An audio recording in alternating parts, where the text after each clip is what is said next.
Era uma vez um cara que estudou pouco, tinha baixa instrução. Esse cara era proativo, tinha facilidade para aprender várias profissões ao mesmo tempo, dava seu jeito.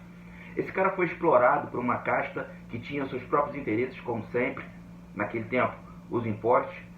Esse cara fez amizade com um tenente-coronel muito influente à época, que deu para ele o cargo, de alferes, o que hoje em dia é correspondido a um segundo-tenente. Esse cara morreu como mártir. Esse cara, na verdade, foi boi de piranha. Porque todos naquele tempo que fizeram parte daquela grande revolução, suposta revolução, foram exilados para as colônias portuguesas na África, boa parte deles sob cargos públicos. Mas ele ficou aqui para morrer. E aí foi criada uma história, toda uma história, todo um conto sobre ele. Esse cara não morreu com os cabelos e a barba longa. Não, por causa do piolho. O cara estava preso. Enfim, esse cara não foi nada daquilo que foi contado historicamente. Sim, ele passou a ser um mártir. Sim, ele foi explorado. Ele representa o que acontece no Brasil até hoje. A nossa história modificada sob a teoria da conspiração, criando grandes fantasias, assim como são feitos em vários países, aqui no Brasil principalmente, essa vontade de criar um herói. Tiradentes, dia 21.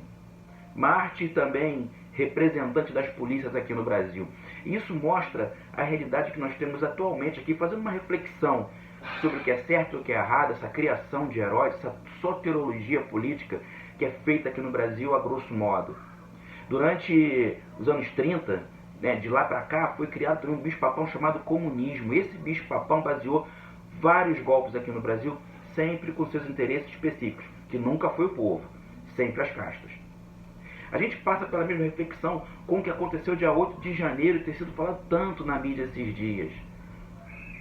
Quem conhece o mínimo de administração pública sabe que você não consegue montar uma equipe, principalmente um gabinete tão estratégico quanto o GSI, como o GSI, em 7 dias.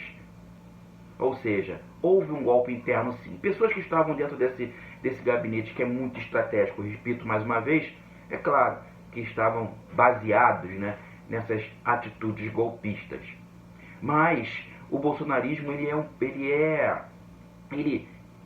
tem baixa cognição, ele tem falta de caráter e outras coisas a mais. Uma demência social.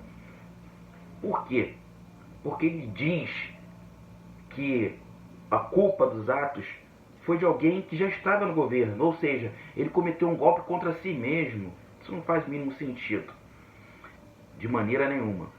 Aqui no Brasil a gente sofre hoje mais ou menos o que aconteceu na Primeira Guerra Mundial, a Guerra das Trincheiras, onde a França, onde a Bélgica, a Alemanha, a Inglaterra ficaram aproximadamente 2 anos só tendo perdas, prejuízo financeiro e não conseguiram avançar nem 200 metros em suas linhas de frente.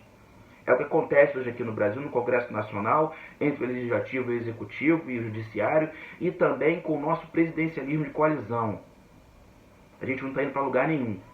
De um lado, uma bancada fraca, com baixa cognição, sem muita profundidade intelectual. Do outro, uma bancada querendo trabalhar para o povo e o povo, a população em volta disso sendo enganada, criando conceitos de heroísmos e teorias da conspiração.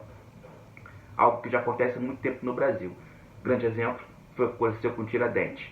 Punibilizado por aquilo onde ele não foi líder, onde ele foi influenciado por uma casta que tinha seus próprios interesses e ainda continuam tendo os próprios interesses até hoje. Essa é a realidade do Brasil. Jefferson Araújo, um barco remando contra a maré.